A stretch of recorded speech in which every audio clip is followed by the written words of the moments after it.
Hello, welcome to the SQL Fundamentals Level 2 course. My name is Tim Miles and I'll be your instructor. This course you're going to find is going to cover how to create stored procedures and database triggers. That is its primary purpose. I am going to show you how to create these different objects and a lot of the different tools available to us within Oracle to create those objects. Now, CompuWorks has teamed up with Sedaris to create a top-notch course with a great outline and lots of great examples. If you need those examples, which I imagine you probably will, I highly recommend you just contact CompuWorks or use the link to download the course examples for you.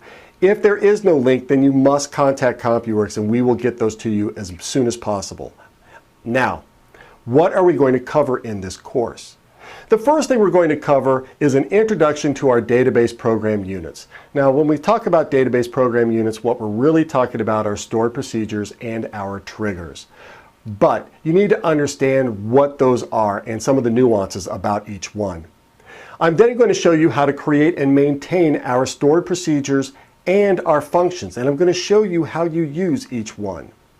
We're then going to talk about creating and maintaining packages. And packages are a means for us as developers to compile our code into a cohesive application. It's basically consolidating code.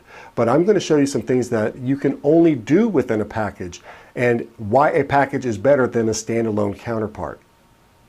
I'm going to show you some advanced cursor techniques. I'm going to show you some of the system supplied packages that are available to us to use. And then we're going to go into the database triggers.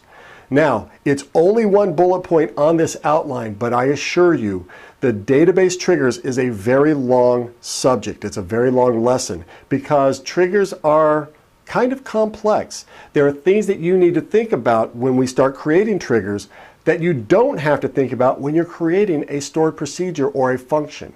And I'm going to show you some really cool techniques to use with your triggers to make your life much easier. And then the last thing I'm going to show you is how to implement a system event trigger.